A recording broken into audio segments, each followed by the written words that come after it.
Hi everyone, welcome to smart education YouTube channel. Dear friends, ఈరోజు అయితే కనుక మీకోసం ఒక బెస్ట్ టాపిక్ అయితే తీసుకొచ్చాను. మనకి ఏపీ తెలంగాణకి సంబంధించి ఎంసెట్లో కొన్ని కొత్త కోర్సులు అయితే వచ్చినాయి. అవేంటి, దానివల్ల ఉపయోగాలు ఏంటి, అలాగే కౌన్సిలింగ్ ఇవి సెలెక్ట్ చేసుకుంటే మన ఫ్యూచర్ ఎలా ఉంటుందనే వివరాలు అయితే కనుక వీడియోలో నేను క్లియర్గా మీకు ఎక్స్ప్లెయిన్ చేయబోతున్నాను. సో డియర్ ఫ్రెండ్స్, ఈ వీడియో అనేది మీరు కంప్లీట్గా చూడండి. ప్రతి కోర్సు గురించి మీకు క్లియర్గా నేను ఎక్స్ప్లెయిన్ చేస్తాను. సో మనం ఇంకా టాపిక్లోకి వెళ్దాం. మనకి మొత్తానికి చూసుకుంటే 6 రకాల కోర్సులు అయితే కొత్తగా తీసుకురావడం జరిగింది. దాంట్లో నెంబర్ 1 వచ్చేసి ఆర్టిఫిషియల్ ఇంటెలిజెన్స్ ఒకటి, అలాగే ఇంటర్నెట్ ఆఫ్ థింగ్స్, అలాగే డేటా సైన్స్, అలాగే cyber security, biomedical engineering and business analytics. ఈ 6 రకాల కోర్సులు అయితే కొత్తగా మనకి ఎంసెట్లో తీసుకురావడం జరిగింది. అయితే ఈ కోర్సులన్నీ సెలెక్ట్ చేసుకోవడం వల్ల ఉపయోగం ఏంటి, అలాగే మన కెరీర్ ఎలా ఉంటుందనే విషయాలు అయితే మనం ఇప్పుడు మీకు క్లియర్గా నేను ఎక్స్ప్లెయిన్ చేస్తాను. ఫస్ట్ వచ్చేసి మీకు ఆర్టిఫిషియల్ ఇంటెలిజెన్స్ అనేది మీరు సెలెక్ట్ చేసుకుంటే కనుక మీకు చాలా బెస్ట్ ఫ్యూచర్ అయితే ఉంటుంది. మనం ఫ్యూచర్లో చూసుకుంటే కనుక మనకి మానవుడు చేసే ప్రతి పనిని కూడా మనకి రోబోస్ అయితే కనుక ఈ వర్క్ అయితే ప్రతిదీ కూడా కంప్లీట్ చేసే విధంగా మనకి ఒక టెక్నాలజీ అయితే రాబోతుంది. దీని శాలరీ అయితే చూసుకుంటే కనుక మన దేశంలో దీనికి ఆర్టిఫిషియల్ ఇంటెలిజెన్స్ ఇంజనీర్ అయితే కనుక 14 నుంచి 15 లక్షల వరకు శాలరీ అయితే ఉంటుంది. దీన్ని మీరు కెరీర్గా ఎంచుకోవాలనుకునే విద్యార్థి అయితే మిషన్ లెర్నింగ్ ఇంజనీర్గా మీకు అవ్వచ్చు, అలాగే data scientist, business intelligence developer, అలాగే రీసెర్చ్ ఇంజనీర్లుగా మీరు అవ్వచ్చు అనమాట ఆర్టిఫిషియల్ ఇంటెలిజెన్స్ కోర్స్ మీరు తీసుకుంటే. అలాగే కంప్యూటర్ రంగానికే కాకుండా మీరు ఆరోగ్యానికి సంబంధించి ఆటోమొబైల్స్, బ్యాంకింగ్, ఫైనాన్స్, కన్స్ట్రక్షన్స్ ఇటువంటి ప్రముఖ సంస్థల్లో మీకు ఒక మంచి జాబ్ ఆఫర్స్ అయితే కనుక వస్తాయి. సో ఆర్టిఫిషియల్ ఇంటెలిజెన్స్ ఫైనల్గా చూసుకుంటే మినీ రోబోట్స్ అయితే మీరు తయారు చేయాల్సి ఉంటుంది. ఇది మన ప్రపంచానికి చాలా ముఖ్యమైన ఆర్టిఫిషియల్ ఇంటెలిజెన్స్ కాబట్టి రోబోట్స్ అనేవి కావాలి కాబట్టి మీలాంటి ఇంజనీర్స్కి మంచి ఫ్యూచర్ అయితే ఉంటుంది. ఇంకా నెక్స్ట్ చూసుకుంటే కనుక మనకి ఇంటర్నెట్ ఆఫ్ థింగ్స్. ఇంటర్నెట్ అనేది ఈ రోజుల్లో ఎంత వాడకం ఎంతలా ఉందో ప్రతి ఒక్కరికి తెలుసు. ప్రతి ఒక్కరు మొబైల్లో ప్రతి ఒక్కరి చేతిలో ప్రజెంట్ మొబైల్ అనేది ఉంటుంది. ఆ మొబైల్కి అయితే ఈ ఇంటర్నెట్ కనెక్షన్ అయితే ఖచ్చితంగా ఉంటుంది. So internet of things course అనేది చేయాలనుకుంటున్నటువంటి విద్యార్థులు మైక్రో కంట్రోల్స్, అలాగే ఎంబెడెడ్ సిస్టమ్ ఇటువంటిపై కొంచెం మీకు పట్టు సాధిస్తే కనుక సరిపోతుంది. ఇంటర్నెట్ ఆఫ్ థింగ్స్ సంబంధించి మీరు ఇంజనీర్ అనేది అవ్వచ్చు. ఇంటర్నెట్కి సంబంధించి ప్రతిదీ కూడా మీకు విశ్లేషించాల్సి ఉంటుంది. ఎప్పటికప్పుడు ప్రతి వెబ్సైట్కి, ప్రతి ఛానల్కి, ప్రతి దానికి కూడా మీరు ఇంటర్నెట్ అనేది కనెక్ట్ చేసి దాన్ని ఎప్పటికప్పుడు విశ్లేషిస్తూ ఉండాలన్నమాట. మీకు ఇంటర్నెట్ ఆఫ్ థింగ్స్ అనేది చాలా యూస్ఫుల్గా ఉంటుంది, మంచి కెరీర్ అయితే ఉంటుంది. ఇంకా నెక్స్ట్ చూసుకుంటే కనుక మనకి డేటా సైన్స్ అనేది ఈ రోజుల్లో చూసుకుంటే కనుక చాలా ముఖ్యమైన డేటా అనేది ప్రతి రంగానికి కూడా ఉంటుంది. ఈ రోజుల్లో చూసుకుంటే డేటా రూపంలో ఆలోచించే శక్తివంతమైన యంత్రాలను అయితే తయారు చేయడం జరుగుతుంది మనకి చూసుకుంటే. అయితే ఈ డేటా సైన్స్కి సంబంధించి చాలా అత్యధికమైన డిమాండ్ అయితే చాలా ఎక్కువగా ఉంది. అయితే ఇంటర్నెట్లో చూసుకుంటే మనకి ఈ డేటా సైన్స్ అనేది కోర్స్ సెలెక్ట్ చేసుకున్నటువంటి విద్యార్థి చాలా అత్యధికమైన తెలివితేటలు అయితే ఉండాలి. అనేక పుస్తకాలు, వనరులు మనకి ఇంటర్నెట్లో ఉన్నప్పటికీ కూడా ఆచరణాత్మకంలో దృష్టిలో నేర్చుకోవడం అనేది చాలా కష్టసాధ్యం.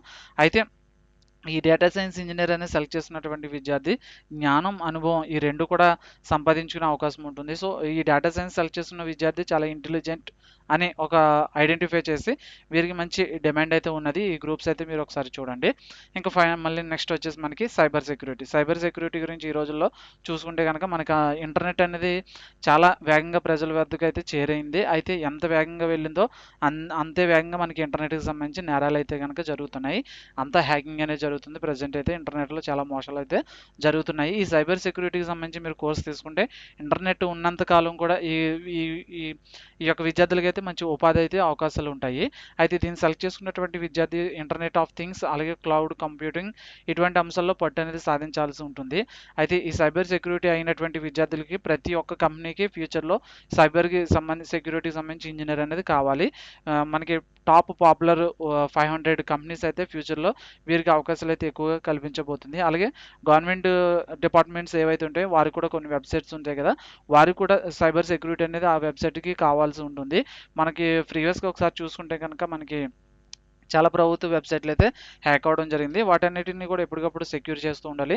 అటువంటి వారికి మంచి అవకాశాలు అయితే ఉంటుంది. సైబర్ సెక్యూరిటీ అనేది చాలా మంచి ఫ్యూచర్ అన్నటువంటి కోర్స్ ఇది. సో ఇది కూడా ఒకసారి మీరు ట్రై చేసి చూడండి. ఇంకా నెక్స్ట్ వచ్చేసి మనకి బయోమెడికల్ ఇంజనీరింగ్ అంటే మెడికల్ డిపార్ట్మెంట్కి సంబంధించి మెడికల్లో ఉండేటువంటి ప్రతి దానికి కూడా ఒక ఇంజనీర్ అనేది చాలా అవసరం. ఈ మెడికల్ ఇంజనీర్ చేసే పని ఏంటంటే మెడికల్ ఎక్విప్మెంట్స్ ఉంటాయి కదా, అవన్నీ కూడా డిజైన్ చేసి వాటిని తయారు చేసి ఇటువంటి రంగాల్లో మంచి అవకాశాలు అవకాశాలు అయితే ఉంటాయి.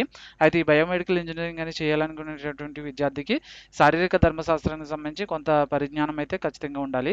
అయితే ఒక సర్వే ప్రకారం, అంతర్జాతీయ ఇంటర్నేషనల్ సర్వే ప్రకారం ఈ బయోమెడికల్ ఇంజనీరింగ్ అనేది అత్యధికంగా డిమాండ్ అయితే ఉన్నదని చెప్పేసి మనకి ఒక సర్వే అయితే చెప్పింది. అలాగే అమెరికాలో మనకి బయోమెడికల్ ఇంజనీరింగ్ సంబంధించి ఎక్కువ డిమాండ్ అయితే ఈ అమెరికాలో ఉండడం జరిగింది. సో మీకు బయోమెడికల్ ఇంజనీరింగ్ కెరీర్గా ఎంచుకుంటే కనుక చాలా ఫ్యూచర్ అయితే ఉంటుంది. మనకి ప్రజెంట్ పరిస్థితులను బట్టి కూడా చూసుకుంటే మెడికల్ డిపార్ట్మెంట్లో చాలా ఇంజనీర్స్ అయితే చాలా కావాల్సి వస్తుంది. సో ఇంకా ఫైనల్గా మనం ఇంకొకటి చూద్దాం. బిజినెస్ అనలిస్టిక్స్ చూసుకుంటే కనుక ఇది చాలా చాలా ఇంపార్టెంట్ అనమాట. అంటే ఏదైనా ఒక కంపెనీ ఒక టాప్ పొజిషన్లోకి వెళ్ళాలంటే ఈ బిజినెస్ అనలిస్టిక్ ఇంజనీర్ అయితే ఖచ్చితంగా ఉండాలి. ప్రతి కంపెనీకి ప్రతి రంగానికి ఒక డేటా అయితే ఉంటుంది. ఆ డేటా అంతా కూడా దాన్ని ఒక పద్ధతిగా దాన్ని విశ్లేషించి, అంటే లైక్ మీరు గ్రాఫ్స్ వేజ్గా చార్ట్, పై చార్ట్, ఇదంతా ఒక కంపెనీని ఒక రూపం అంతా తీసుకొచ్చి ఆ కంపెనీ యొక్క వినియోగదారులు కస్టమర్లకి ఎటువంటి ఉత్పత్తులు కావాలి, అటువంటి సేవలు వారికి అందించాలి, ఇటువంటి అంతా కూడా విశ్లేషించి ఒక డేటాని అయితే తీసుకొచ్చి ఒక కంపెనీ ఒక టాప్ పొజిషన్లోకి తీసుకోవాలంటే బిజినెస్ అనలిస్టిక్స్ అనేది ఖచ్చితంగా కావాలి. ఫ్యూచర్లో చూసుకుంటే ప్రతి ఒక్కరు కూడా బిజినెస్ అనేది స్టార్ట్ చేస్తారు, ఆన్లైన్ బిజినెస్ అనేది. వారికి కస్టమర్ యొక్క అభిరుచులు, పోకడాలు విశ్లేషించి వారి యొక్క వ్యాపారాన్ని ఒక అభివృద్ధిలోకి తీసుకురావాలంటే బిజినెస్ అనలిస్టిక్ అనేది ఖచ్చితంగా కావాలి. ఇంకా ఫ్యూచర్లో మంచి మంచి కంపెనీస్ వస్తాయి. సో మీకు బిజినెస్ అనలిస్టిక్ అనేది ఎంచుకుంటే చాలా ఫ్యూచర్ అయితే ఉంటుంది. సో డియర్ ఫ్రెండ్స్, ఇది మీకు ఫైనల్గా నేను తీసుకొచ్చినటువంటి ఈరోజు లేటెస్ట్ అప్డేట్ న్యూస్. మీకు ఈ 6 కోర్సులు చూసుకుంటే కనుక మీకు చాలా మంచి ఫ్యూచర్ అయితే ఉంటుంది. సో ఈ 6 కోర్సుల్లో మీకు ఏ కోర్స్ అయితే ఇంట్రెస్ట్గా అనిపించింది ఆ కోర్స్ అనేది కామెంట్ అయితే చేయండి. అలాగే ఏ కోర్సు సెలెక్ట్ చేసుకుంటే మంచి ఫ్యూచర్ అయితే ఉంటుంది అనే విషయం మీకు కామెంట్ అయితే చేయండి. మీకు మన ఫ్రెండ్స్ అందరికీ కూడా తెలుస్తుంది. సో డియర్ ఫ్రెండ్స్, ఇది ఈరోజు మీకు తీసుకొచ్చినటువంటి లేటెస్ట్ అప్డేట్ న్యూస్. ఈ వీడియో మీకు నచ్చింది అనుకుంటున్నాను. ఈ వీడియో మీకు నచ్చినట్లయితే కనుక ఖచ్చితంగా ఒక లైక్ చేయండి, షేర్ చేయండి, అలాగే కామెంట్ చేయండి. ఈ స్మార్ట్ ఎడ్యుకేషన్ యూట్యూబ్ ఛానల్ అనేది సబ్స్క్రైబ్ చేసుకోండి. Thank you. Have a nice day.